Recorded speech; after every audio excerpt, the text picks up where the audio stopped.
Hello and welcome to News Desk with me, Bernice Abubedu-Lansa. Coming up, leading teacher unions in Ghana advocate reopening of schools across the country for the next academic year. We'll tell you why they're saying this.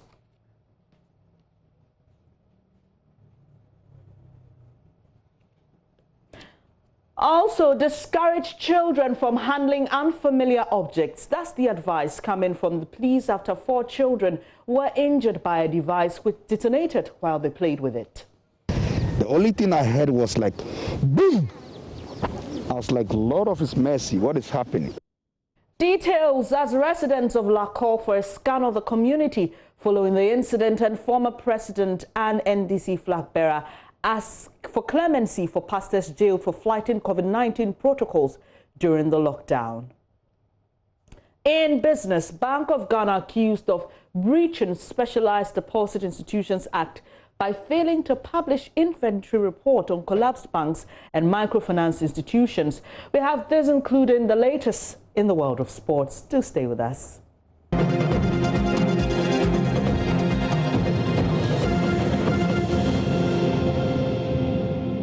Thanks for your company. The details now. Leading teacher unions in Ghana will welcome the reopening of schools for the next academic year in September once facilities are provided to ensure COVID-19 protocols are adhered to by students and pupils. Speaking on the AM show, Vice President of the University Teachers Association of Ghana, Dr. Ochre Adai-Mensah, advocated a combination of virtual and physical classroom attendance to be introduced to enable all students across the country go back to their lecture halls.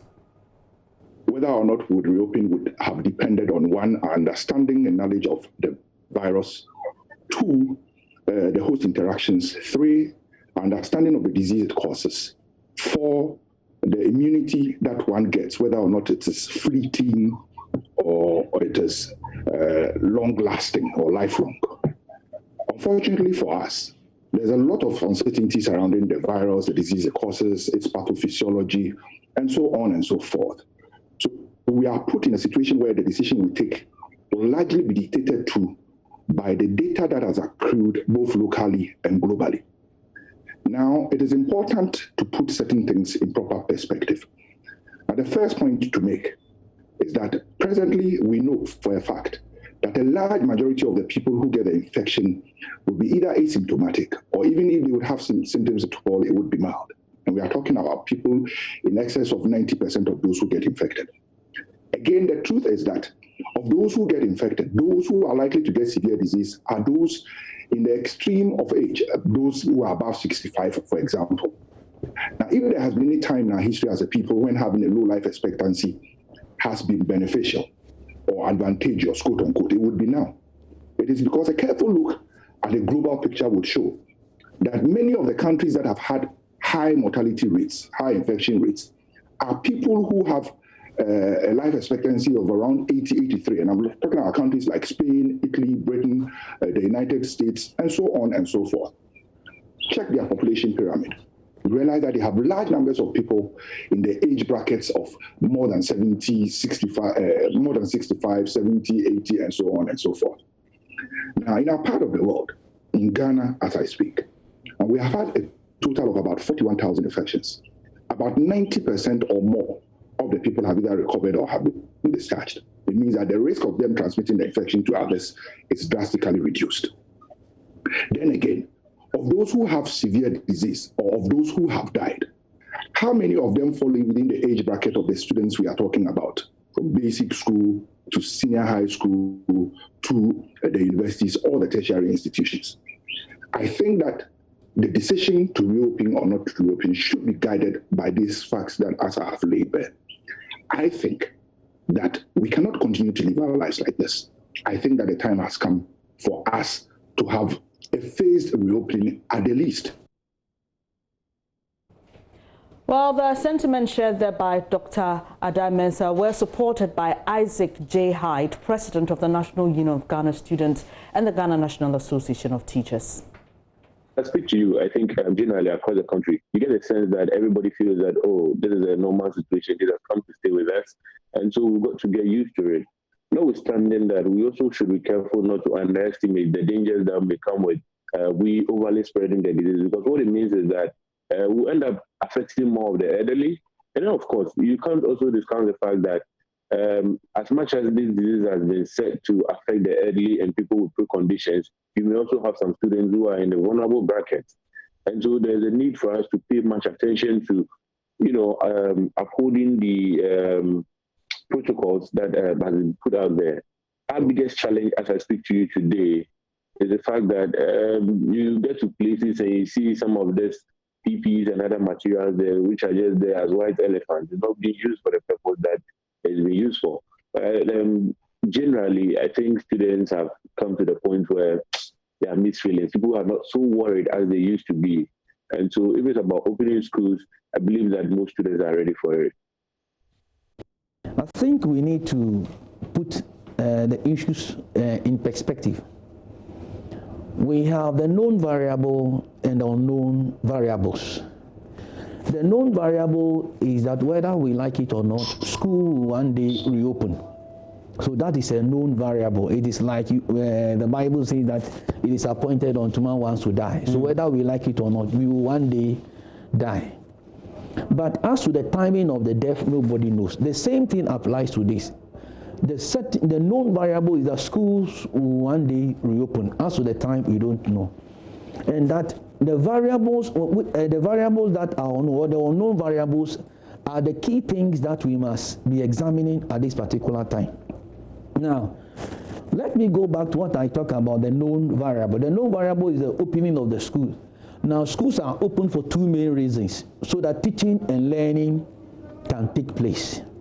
We open schools so that teaching and learning can take place.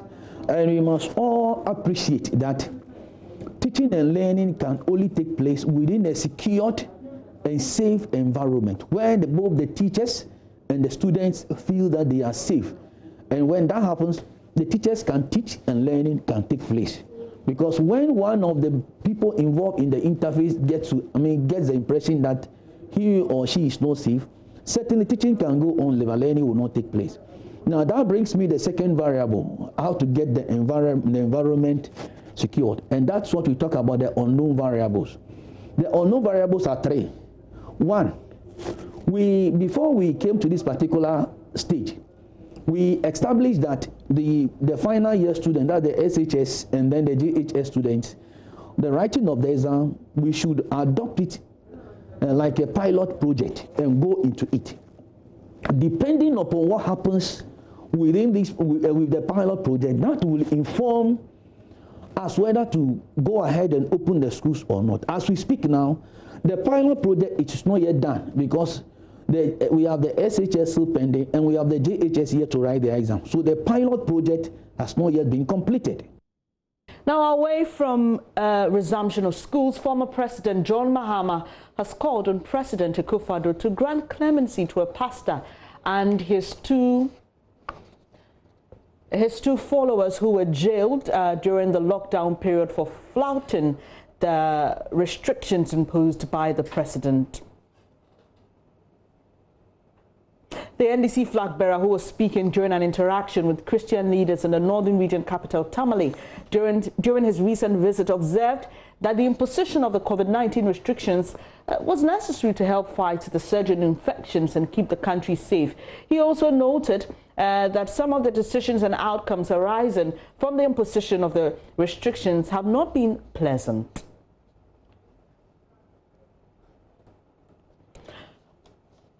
We've been joined now by Deputy Information Minister Pius Hatide for a reaction to this call from the former president. Thank you for joining the show this morning. What's your reaction to this call, sir?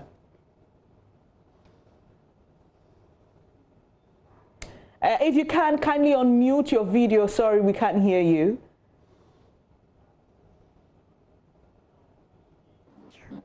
Hello? Great. We can hear you now, says. The former president is asking the president and by extension your government to have mercy on the pastor and his followers who flouted some restrictions. So kindly let us know what your reaction to that is.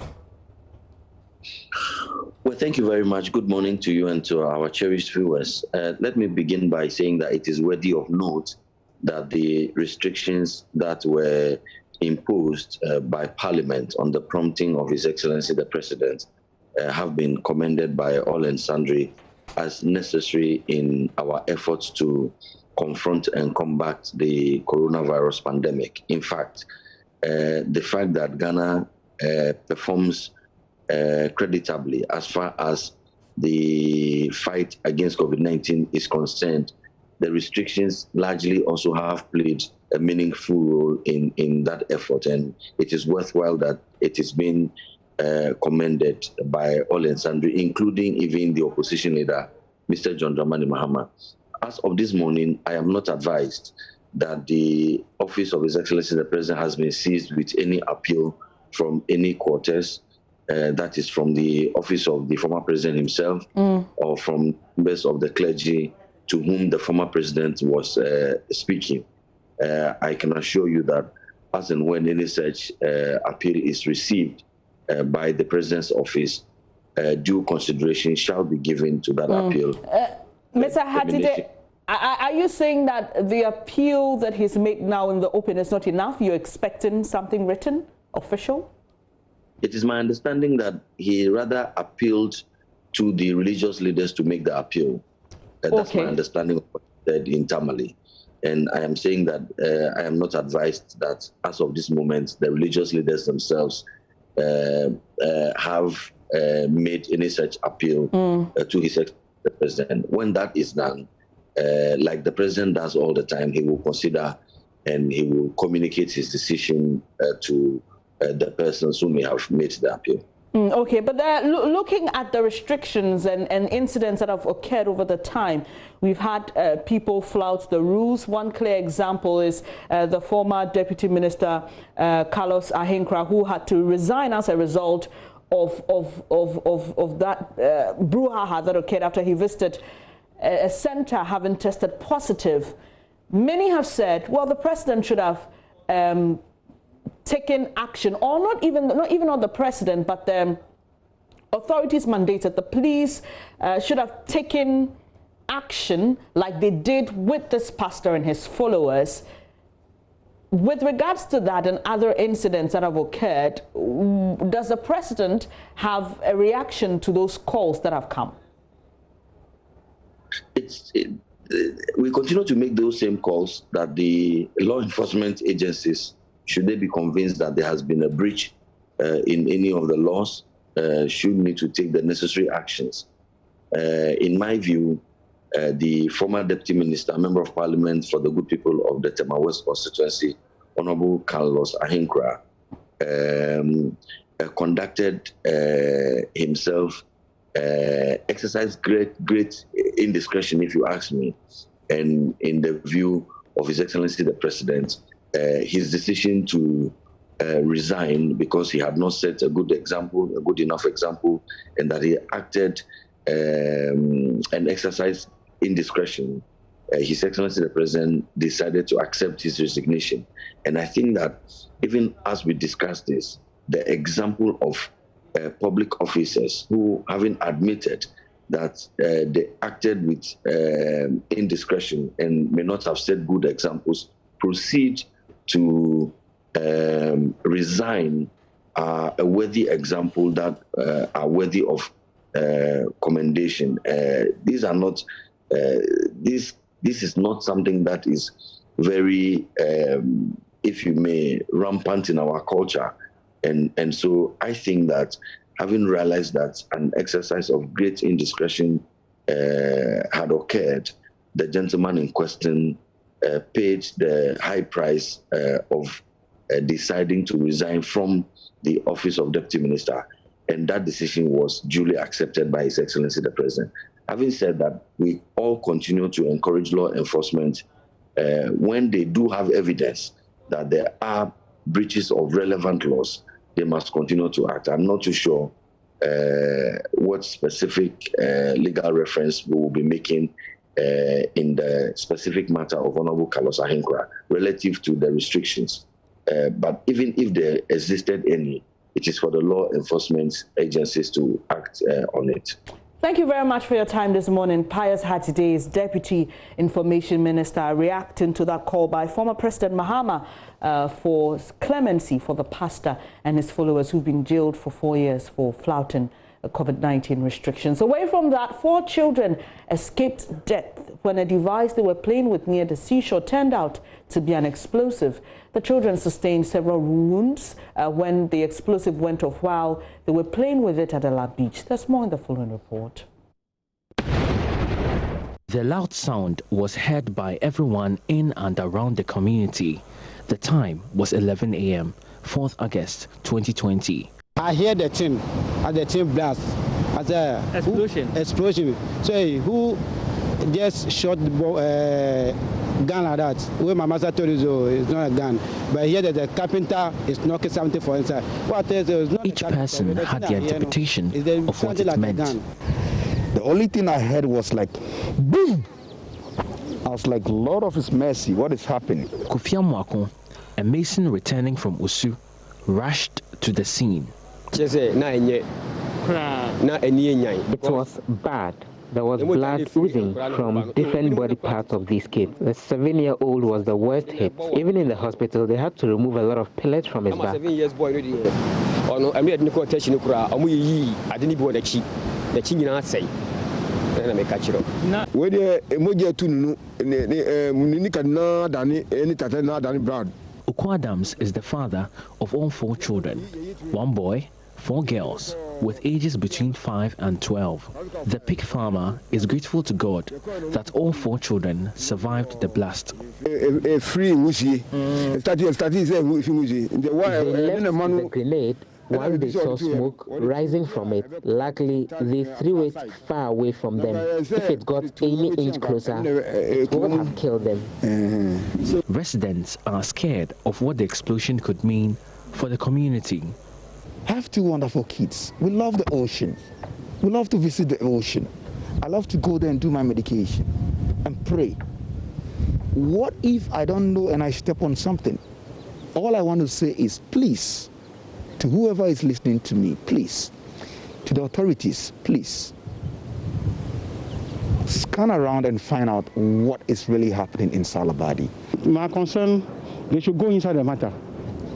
I get to know the people who have a train over there, how they manage before dodge the bomb over there. After that, we get to know that they get another bomb too over there. So still, we are afraid about the area. They have lots of questions for the authorities.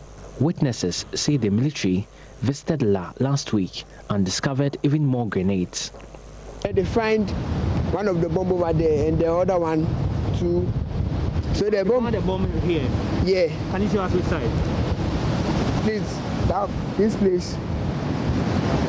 place, and where the bushes, and they find one at where the gutter is. So all in all, how many bombs were those?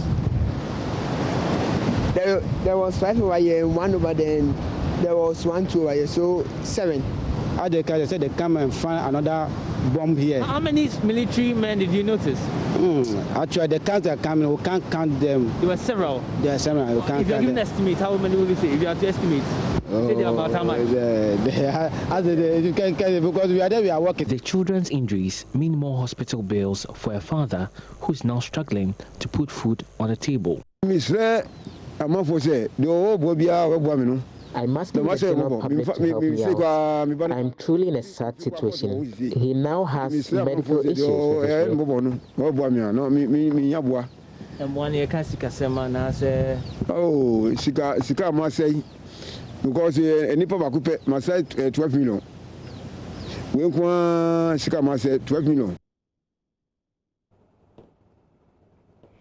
PSN and IASAFO's report that, well, in reaction to this, the police is asking that children be discouraged from handling unfamiliar objects. And they're also asking you to report of any unfamiliar object you sight. Well, what exactly is this device that exploded? Well, we've been joined by head of the Public Affairs Unit of the Accra Region Police Command, DSP Ifya Tingi.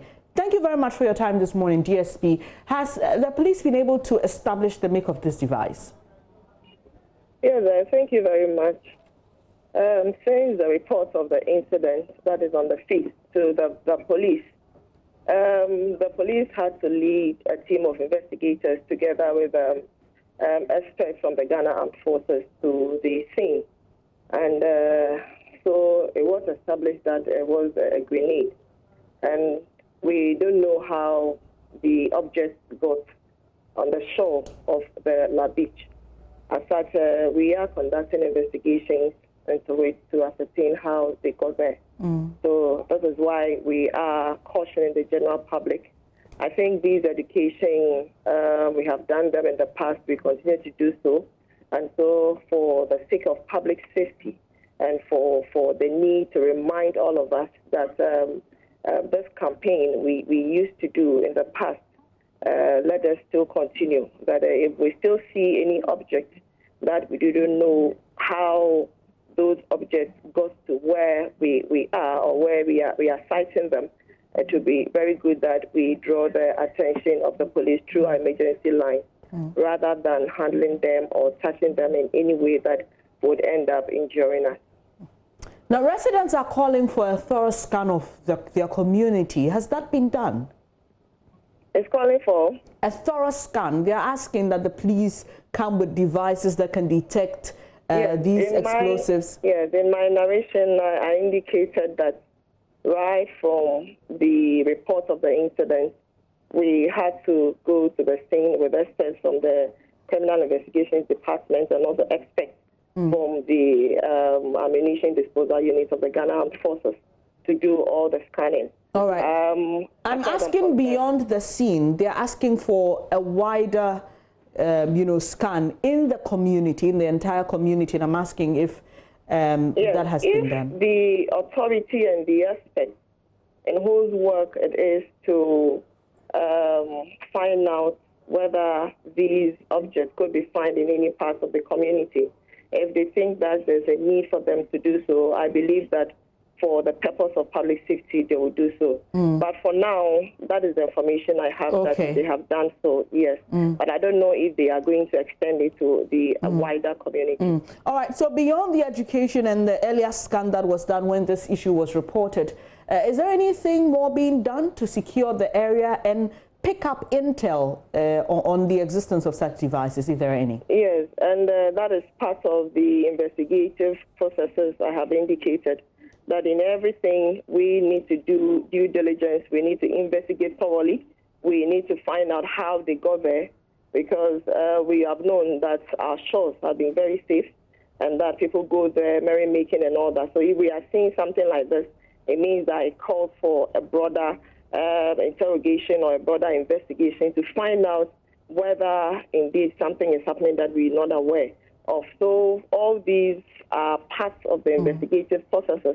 And I believe that the experts who are well endowed with the knowledge in this area are doing so for our safety. That is how come we also believe that we should extend it to inform everybody to also be wary of such items in order not to compromise our safety. Finally, DSP, you've put out your numbers in your statement you released.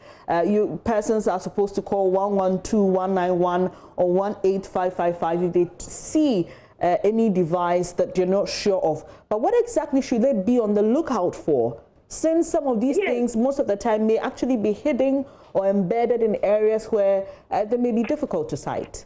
Exactly. For explosive materials or anything that can cause explosion, whether improvised explosive devices, whatever it is, it will be very difficult for anybody to determine just by looking at it and saying that this is an explosive device. That is why we continue to say, mostly if the item is strange, you do not know what it is not yours, we advise that we do not touch them. Sometimes people may not touch, but we see that people have developed the habit over the years by walking and even kicking items they come by. And these can also be very dangerous and harmful to all of us. So if we find any item, it could be anything at all. It could come in any other way or form. Whatever it is, when the thing looks strange, you do not know what it is, we will advise. The general caution is do not touch, do not get closer. If possible, if you can even go further from the object, I think that is advisable. And immediately, rather, draw the attention of the police. I think this conversation was very pronounced in the area when we used to talk about terrorism and what have you. But for now, we do not talk about them anymore. But it is very important that we continue to talk about them so that people are well informed, they are aware, and know what to do in such cases. So it is all about staying away from objects that you do not know at all. It can come in so many forms. For that one, we cannot say the numbers we can go on and on and on and mention the objects within which these sometimes improvised explosive devices may come. Okay. But what we need to do is to be cautious. DSP, sorry to cut in. Sure, sorry to cut in, but just permit me for one more question. We heard from the father of these children who were injured, and he's appealing for funds because he's used all he has to cater for their bills. In instances like this, who is responsible for catering for or footing the bills of persons in such accidents? Yes, in fact, in so many instances when issues like this come to us, sometimes we refer or write to the police hospital where the medical director will support us when we realize that the family are unable to take care of the medical bills and what have you. So in the past, we have done so by liaising with the medical board, that is of the police hospital, to assist in diverse ways, and that has been possible. And I remember one of them that was in quite critical conditions that was sent to the Kolego Teaching Hospital. I believe that is where the bills were coming from. But I know that they were taken to the police hospital, and sometimes like this, we also try to take the bills on our part. All right. Thank you very much for your time this morning. DSP Efiatenge is Head of Public Affairs of the Accra Regional Police Command, giving us some updates on that incident that occurred some days ago. We've been joined by the Executive Director of the Bureau of Public Safety, Nanaya Akwada. Thank you so much for your time. With what we are hearing from what happened at La, do we as a people really have an understanding of how to stay safe, especially when dealing with strange objects, as the police is advising?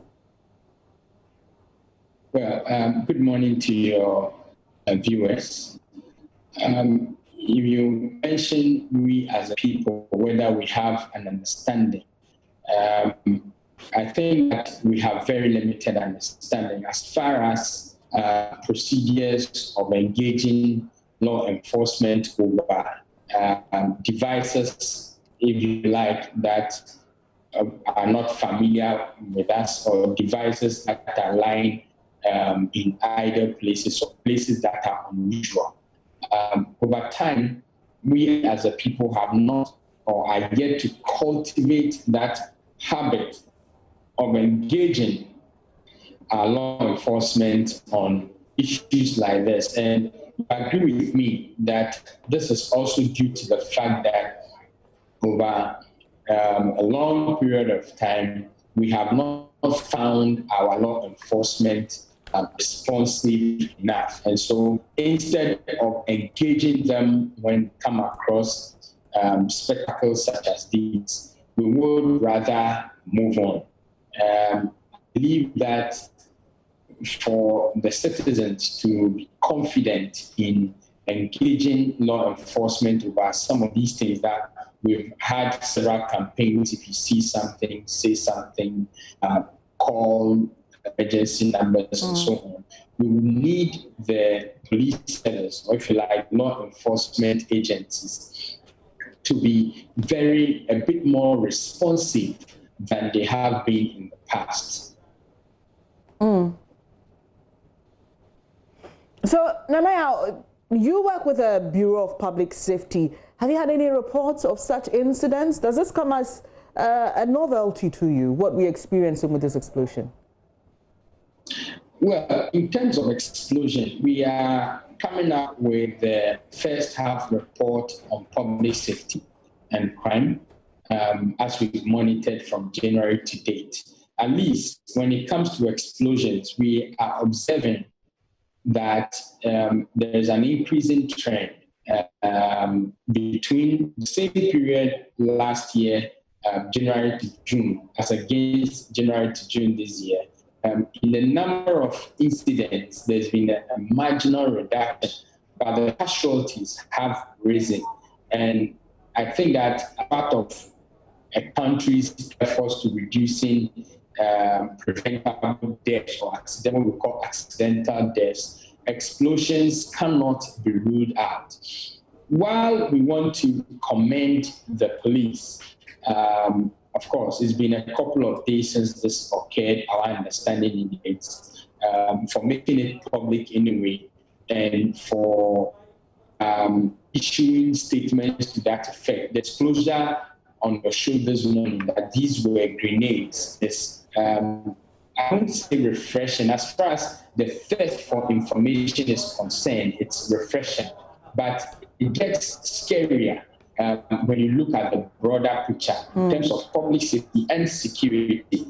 You will observe that for an African nation going into an elections and 4 months, if you start discovering explosive devices, military-grade explosive devices, these are not improvised explosive devices or homemade explosive devices, but these are military-grade explosive devices at your shores, you should be concerned.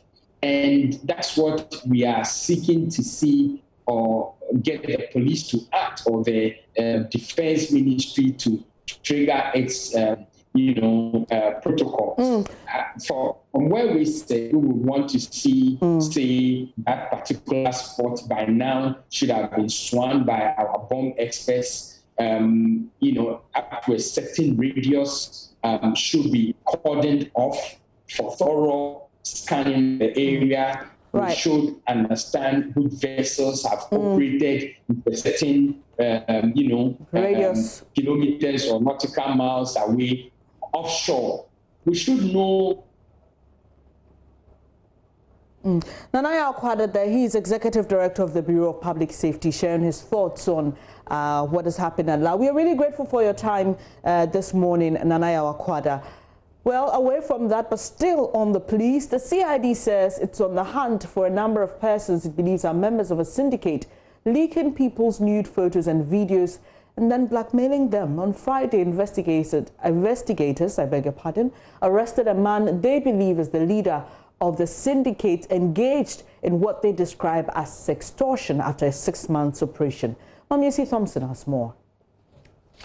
At a news conference in Accra today, the CID said its investigations has revealed the syndicate used complex and sophisticated methods to obtain nude photos and videos of their victims, and then threatened to upload them online if they fail to pay ransom. In some instances, they have gone ahead to publish those nude images where the victims failed to pay the ransom. Here is Director General of the Police CID, COP Ken Yeboah. On the average, victims lose about 420,000 Ghana cedis. I say again, 420,000 Ghana cedis to perpetrators of this crime annually through ransom paid to stop them from having their pictures or videos published. Empress Lake website has become the preferred medium by the perpetrators of this act over the past 5 years. The website allows the general public to post nude pictures, videos of others on their website and demand ransom ranging from 500 cedis to 2,000 Ghana cedis via mobile phone, mobile money before they are removed. Unfortunately, because these images or videos are published before removal, the images and videos get to the hands of individuals who also use it to blackmail victims for the second time or even third time. On Friday, the CID picked up a man they believe is the ringleader of the syndicate. 39-year-old Anderson of Osuhene, who also operates the porn website Empress Leaks, was picked up as he uploaded fresh set of videos to the website. His site takes you to a world of young to middle-aged adults captured in stimulating sexual videos and pictures. On 30th July 2020, the Cybercrime Unit arrested Anderson of Osuhene at his residence at Osino in the eastern region of Ghana, where he was caught uploading nude pictures, videos onto the website www.empressleak.biz. All the digital devices used in the commission of the crime were retrieved and will be subjected to forensic examination to retrieve evidence to assist investigations. Intelligence gathered indicates he operates with a group of people who scout for images and videos for him and share the ransom paid with them. The police are currently pursuing all accomplices in this case. Officials of the Cybercrime Unit reveal the country recorded the highest cases of sextortion during the COVID-19 lockdown period. This has pushed Minister for Communication, Madam Esla Osu Ekufu, to explain the measures her outfit is taking against these crimes. Now, the arrest of the suspect in this case was made possible through collaboration with relevant stakeholders. In this case, the Cybersecurity Center and the police CID. And I must commend them for the excellent work that they have done in this regard. This will not be the end of it. And the collaboration can only be deepened to go after cyber criminals wherever they hide. Now, to even strengthen the hand of the law enforcement agencies, the ministry has also submitted a draft cybersecurity bill to Cabinet after extensive stakeholder consultations on the contents of the draft bill. We hope that following Cabinet and parliamentary approval, the bill will be passed into law by the end of this year to provide a consolidated legal and regulatory framework for the fight against cybercrime. JoyNews, Mamiesi Nyamiche Thompson.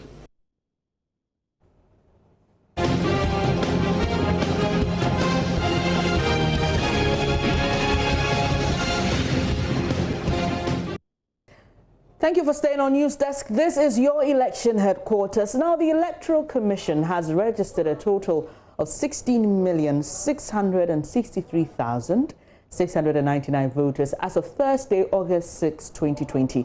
The old voters register had a total of 15,712,499 registered voters. Now, the Commission had projected to register about 15 million eligible Ghanaians in a 38-day mass registration exercise, but exceeded that target after registering about 0.6 million people. But what are the regional breakdowns and how do they impact on the voting public and the decisions to be taken at the polls? We are joined by Ben Epson. He is a pollster and a voter analyst. Thank you so much for your time this morning, sir.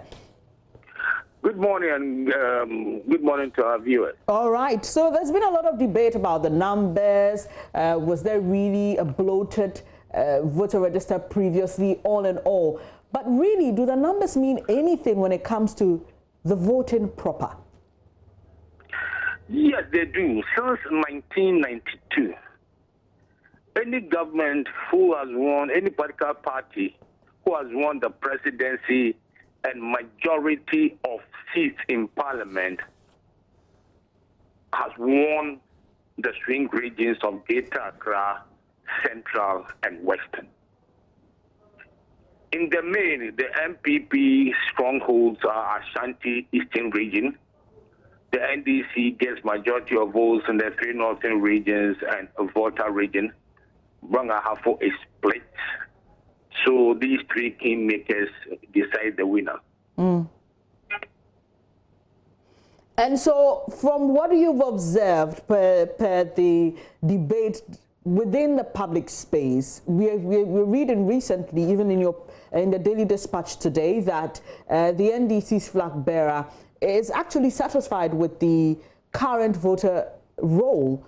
We've heard from Hassan Ayariga. He's questioning the credibility of the voter register. Kodeo is saying, you know what, let's continue mopping up because we are likely to have more numbers. So based on what you've told us, Greater Accra, Western Central playing a key role in who wins the election, from the analysis or from the permutations we have, the additions and the subtractions, are we likely to see any major upset?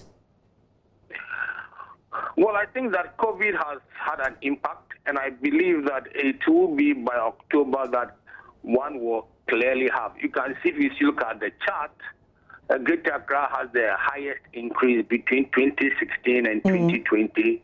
That is about 402,000 more. The three northern regions, that is formerly northern region, 2016, the only 10 regions, 165,000, and central, 142,000.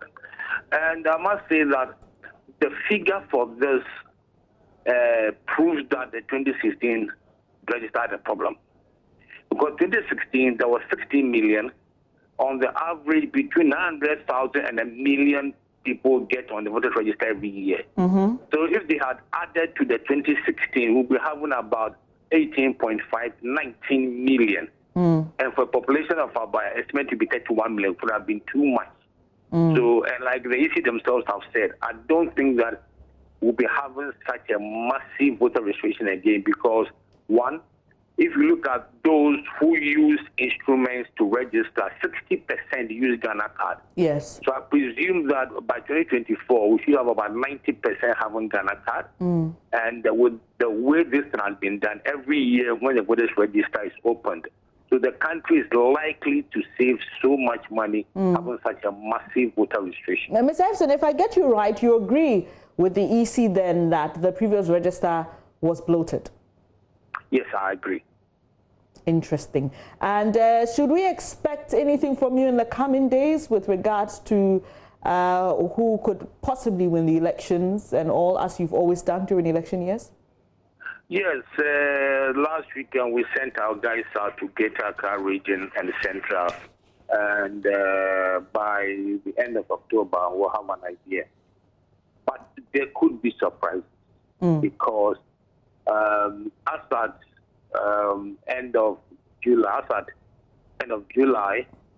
7.7%, nearly 1 million voters were just 18 years and 19. And if you consider that in 2008, the NDC won the runoff with 40,000, nearly 1 million voters can make a difference. Interesting. We'll be looking forward to what you put out in October. Thank you very much for your time this morning.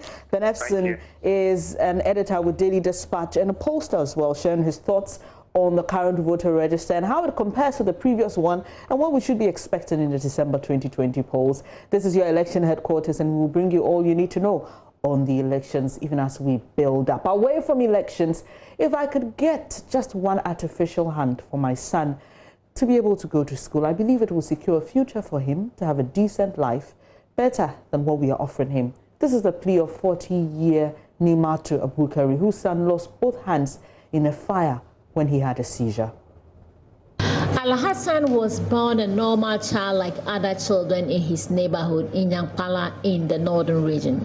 He had a pleasant life until one evening at age 7 when he had a seizure. His parents thought it was convulsion, but it turned out to be epilepsy when they visited the hospital. A month later, his mother was in the room with him and his newly born twins. Al-Hassan said he was going to attend to nature's call, but instead of returning to his mom after nature's call, he went to sit by fire his mom had set. Unfortunately, he had another seizure and fell in the fire. They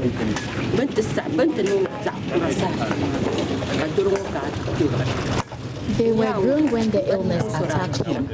I was at a funeral when they called me that he had convulsion, but it turned out to be epilepsy. That was the beginning. But on the day his hands got burnt, I had given birth and was with the children in the room with him. He said he was going outside to attend nature's call. But when he returned, instead of coming back to the room, he went and sat by the fire I had set. He got a seizure and fell in the fire. By the time I came out, all his hands were burnt.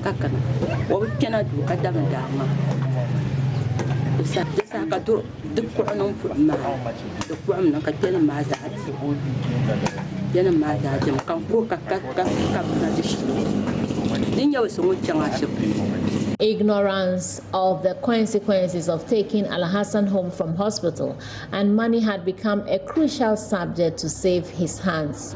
But from where I sit in the compound, where poverty is visible all over, a house with broken walls, rooms without doors, a compound scattered with just one stool. Martina Bugre with our story. You're still watching News Desk with me, Benis Abubedu-Lansa. Coming up shortly in business, the Bank of Ghana accused of breaching Specialized Deposit Institutions Act by failing to publish inventory report on collapsed banks and microfinance institutions. Do stay for details.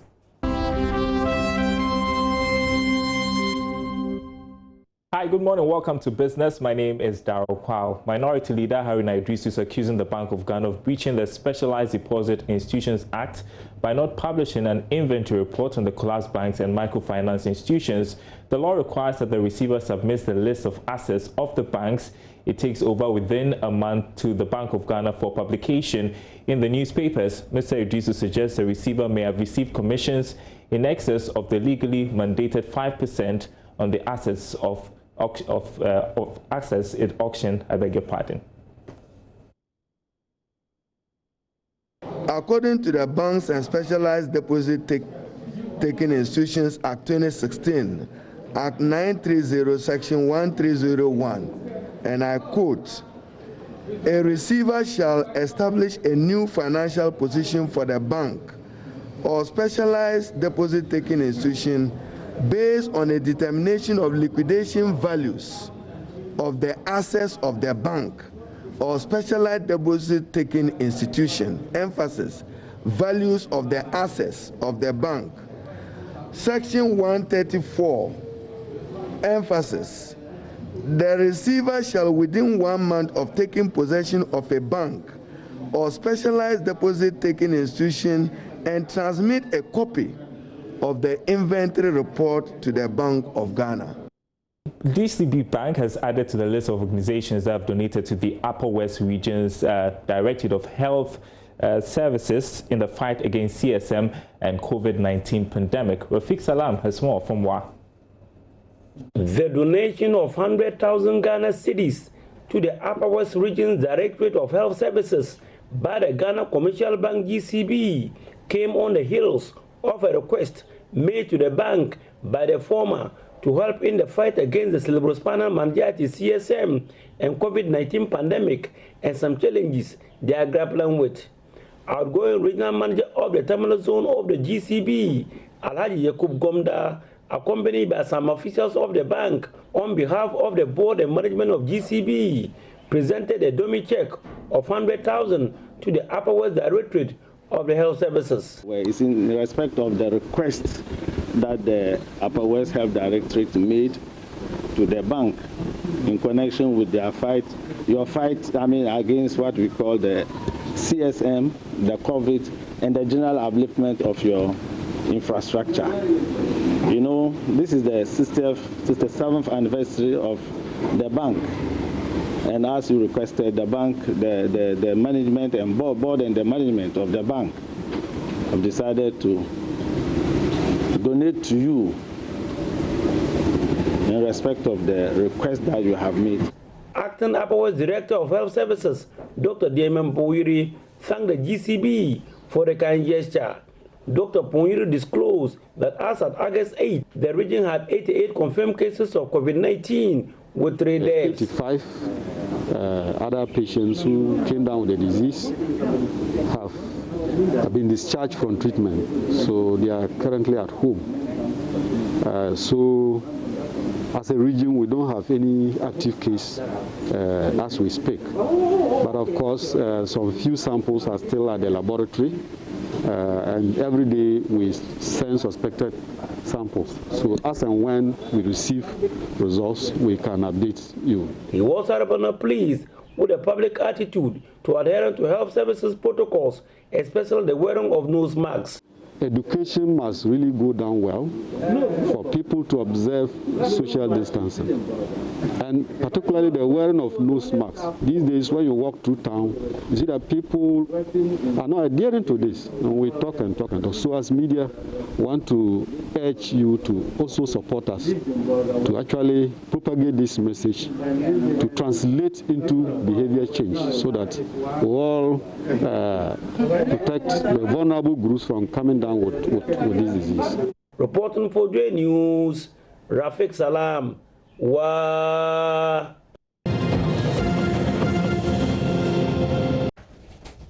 And that's your business update. Today's edition of News Desk. Many thanks for your company. If you missed any part of the show, please get onto our YouTube channel, even on Facebook. We're streamed live on these two platforms. You can always recap. There's more news when you log on to myjoyonline.com. I'm Bernice Abubedu Lansa. Please stay with us for more compelling content. At 12, Daniel Dazi is here with the Midday News. Thanks for your company once again.